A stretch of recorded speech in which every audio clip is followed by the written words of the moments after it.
हजारो भाविक बाबा बर्फानी यांचं दर्शन करण्यासाठी अमरनाथ यात्रेला येत असतात।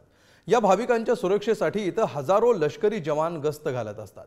आज याच लष्करी जवानांच्या सतर्कतेमुळे 40 भाविकांचा जीव वाचलाय। बघूया नेमकं काय घडलं।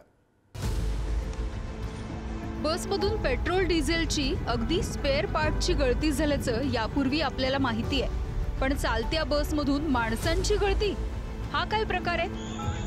मित्रांनो, गमतीने अजिबात घेऊ नका, कारण जम्मू काश्मीरच्या नागमोडी रस्त्यांवरती धावणाऱ्या या बसचे ब्रेक्स निकामी झाले आहेत आणि जीवाच्या आकांतानं बसमधला एक प्रवाशानं बसमधून उडी मारायला सुरुवात केली आहे।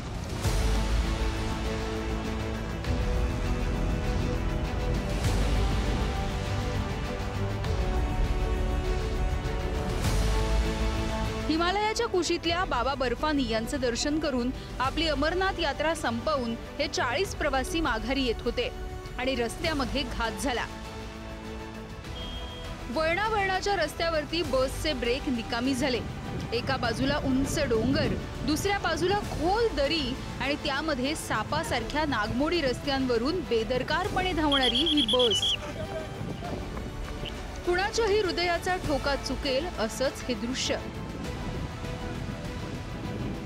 पण बसमधून माणसं बाहेर पडतायत हे आजूबाजूच्या सुरक्षा रक्षकांच्या लक्षात आलं आणि क्षणाचाही विलंब न लावता त्यांनी मागून येणाऱ्या गाड्या थांबवल्या।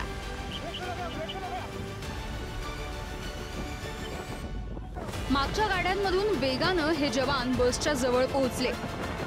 बस जवळ येताच अनेक जवानांनी ही बस मागून पकडायचा प्रयत्न केला। काहींनी बसच्या चाकामध्ये मोठे दगड टाकून बसचा वेग कमी केला आणि सुरक्षा रक्षकांनी अखेरीस ही बस थांबवली आणि बाजूने वाहणाऱ्या नदीमध्ये ती कोसळण्यापासून वाचवलं।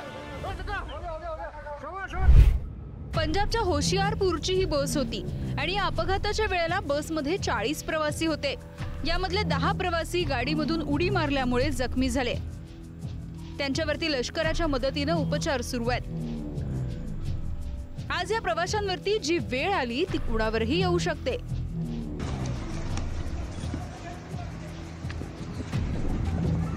चालत्या वाहनाचे मात्र ब्रेक निकामी झाले तर काय करायचं? चालत्या गाडीचे ब्रेक निकामी झाले तर एक्सिलेटरवरचा पाय काढा। गाडी वरच्या गिअरमध्ये असेल तर एक करून गिअर काढा आणि गाडी पहिल्या गिअरमध्ये आणा। अशा परिस्थितीमध्ये कधीही न्यूट्रल गिअर किंवा रिव्हर्स गिअर टाकू नका। खालच्या गिअरमध्ये गाडी आली तर वेग आपोआप कमी होईल। वेग अतिशय कमी झाल्यानंतर गाडी थांबत नसेल तर इंजिन बंद करणं हा सुद्धा एक पर्याय असतो। चिखलाचा रस्ता, चढाचा रस्ता, खडकाळ रस्ता अशा परिस्थितीमध्ये मदत करतो। ब्रेक निकामी झाले तर चुकूनही रिव्हर्स गिअर टाकायचा नाही। अमरनाथच्या अपघातात गाडीच्या चालकाचं आणि गाडी थांबवणाऱ्या लष्कराच्या जवानांच्या सतर्कतेचं कौतुक करावं तितकं थोडं आहे। अपघातासारख्या प्रसंगामध्ये सुद्धा संयम राखून त्यांनी गाडी नियंत्रित केली आणि 40 जणांचा जीव वाचला।